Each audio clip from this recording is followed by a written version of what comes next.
Hello and welcome to another episode here on my channel. My name is ChaosMole and today we have another recap on Arcane, the League of Legends Netflix show. And I have just watched episode 4 to 6, finished episode 6, and you see some clips out of the show right here in the background. And as always, we would do a League of Legends spoiler-free episode. What's that supposed to mean? Well, I've been playing League of Legends for over 10 years. I know the lore in and out, well, mostly in and out. And I would say I know a lot of the characters in this show and also what becomes of those characters and so on and so forth. And I would just ignore that. I would ignore like all the League of Legends knowledge I have, and I would basically only follow what the TV show is showing us. So if you have never played League of Legends and you don't really want to know any of the characters and want to know what might happen to those characters, then good news. You can continue to watch this because there will be no League of Legends spoilers here. And we're starting with episode 4, which you can see here running in the background right now, where they are focusing a bit on Jace, Jinx, which was formerly Powder, Caitlyn, Victor, and how they basically fared after the events of the first 3 episodes. I have maybe missed how much years this have been, but I think I would say this is like 4 to 5 years after episode 3, I would guess. And things have changed. Jace finally has their hex tech, as he called it, being a thing, and he has the hex tech gate. Jinx fully became, well, Jinx, so to speak. She is tad crazy at this point. Vi, which we don't really see in the first episode. We do see her, though, by the end of the first episode, that she has been in the prison. And we have also Victor, who is still experimenting more and more, but we're also slowly realizing that his health is not necessarily in the best conditions. Heimerdinger is, well, at this point, still the guide who is trying to guide the young prodigies into a great future. And all in all, like, it's like the first episode is basically to showcase what happened to all the characters, what happened to the city. And one of the things I really realized is that Caitlyn reminds me very much of Batman in that regard. Like, she is becoming like a detective, but she's also an enforcer. And like everyone has to fight with their own little issues here. And especially Jace. Man, Jace is basically pulled away from science more and more. And he's being plunged into politics. And he doesn't want to be there. Like, he's clearly not very happy about the politics happening, and he doesn't really care too much. Like, he would love to be a scientist first and foremost, but he also slowly realizes that, well, politics seems to be a thing he cannot really evade. And at the end of episode 1, he becomes actually a council member, and now he's fully integrated into politics and has to weigh every word he is saying because somebody might find that egregious and will not agree with him. So yeah, he's not very happy about this. In the second episode, well, it's basically more of the same, so to speak. And we see also Jinx just how unstable she became. Like, especially in the first episode, I got the feeling that Jinx is very close to what the Joker represents of all the Batman comics and TV shows and movies. Like, she is definitely becoming more and more unstable. She hears voices, she sees things, but she is still kind of hoping for Vi to return. And also, like, a new group was introduced, which is super interesting. You can see it here. Like, Caitlyn is investigating an airship which apparently was attacked by I've completely forgotten their name already. I'm so sorry about that. But by a new group of people on hover bikes or hovercrafts, and they're like vigilantes, I would say. Like they are definitely fighting against the crime scene in Zone, but they're also not like enforcers or anything. So it's kind of interesting what their part is in the end.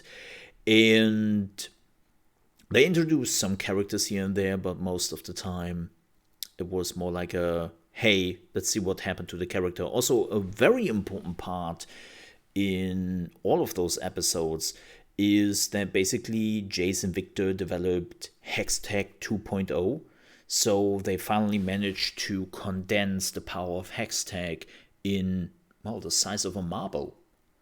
And they want to utilize those marbles to power machines, like gloves, which they can use for mining, or then lasers for cutting.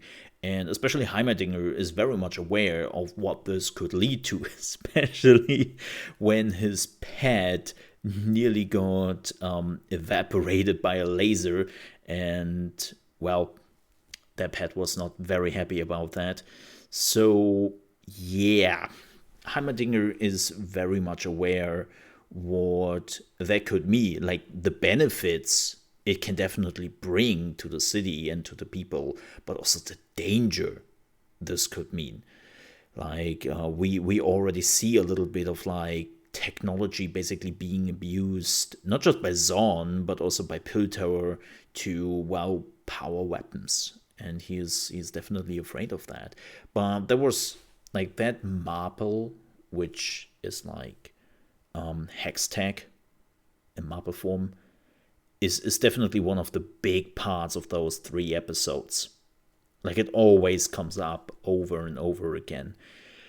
We also see Jinx, that she is trying to renounce her past, but I would say she hasn't fully renounced her past in those 3 episodes we have seen, and she still hopes that at some point she at least meets Vi again.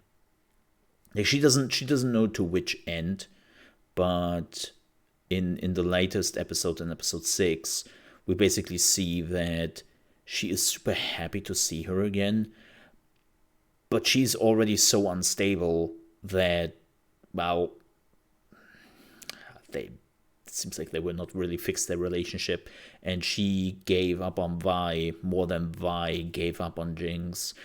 And, well, as I said, like Jace is also descending more and more in politics, and I have the bad feeling that he might be played from all sides and is basically just used.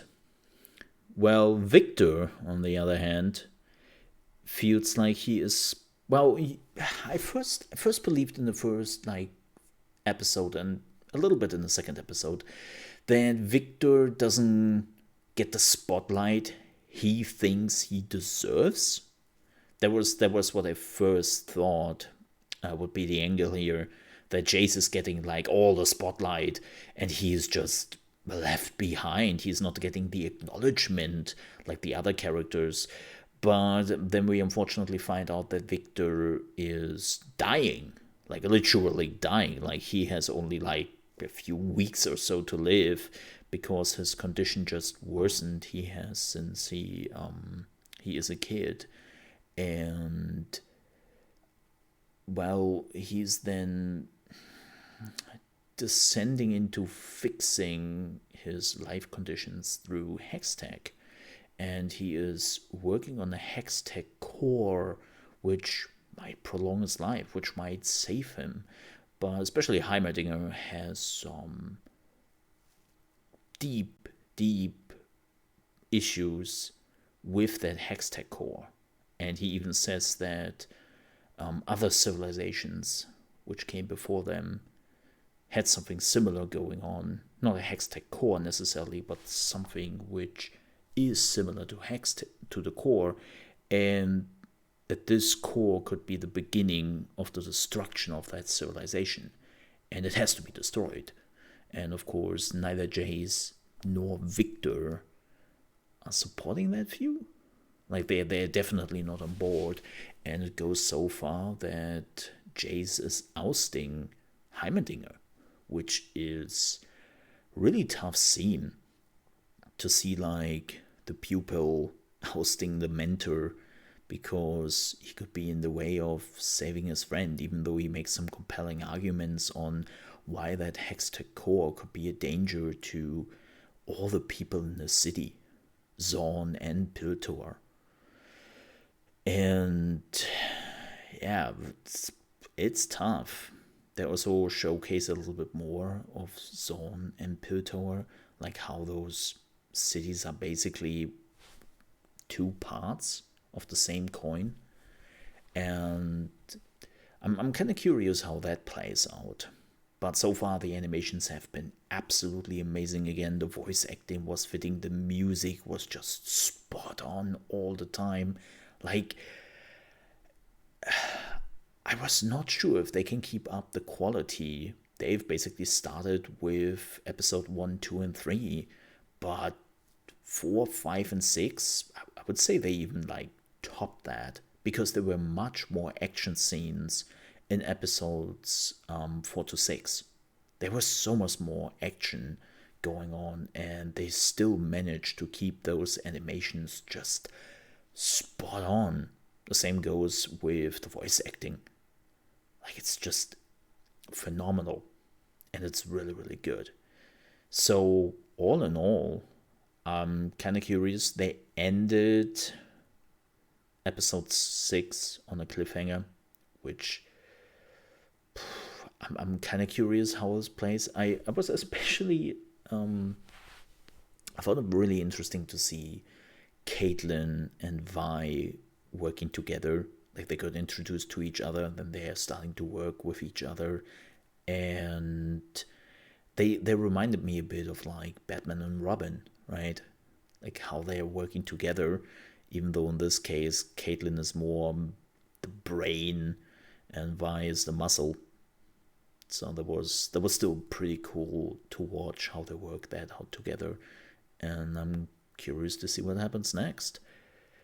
As I said, they basically ended on a cliffhanger where, let's say, a lot of bad stuff is foreboding. You know, like that's definitely something we're just going on. Like, there's a lot of like, what happens now with Jinx? What happens to Vi? What happens to Caitlyn and Victor and Heimerdinger? And like every character in the show has nothing good going on in their life right now. Like every character has been, well, not necessarily at a dead end, but definitely a fork in the road. And they are trying to figure out, like, okay, how do we go from here? And the options are all not that great. So I'm definitely looking forward to episodes 7, 8, and 9. Should be cool.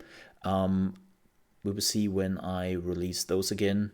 Probably also on Friday. Maybe this time, because those, as far as I understand this, those are the last 3 episodes, I think, if I'm not completely mistaken. And, or is there another one? I'm bad with numbers. I'm so bad with that. But if this is the last 3 episodes, I will upload and watch it as quickly as possible. And are there more? Then I will probably upload it on next Friday again. So, with that said, really, really loved the 3 new episodes. They were really good. I'm looking forward to more. And thank you so much for watching. If you enjoyed this video and you were on your way out, please don't forget to like. If you didn't like this video for whatever reason, well, the dislike button is right next to it. And if you're new to the channel, you want to see more reaction videos, gaming news, reactions to big gaming events, tips and tricks for new games, then I would appreciate if you might consider to subscribe to the channel. It would help me out a great deal. And also don't forget to click on the bell icon, because if you don't do that, you're not getting informed that I actually uploaded a new episode, which wouldn't be too great.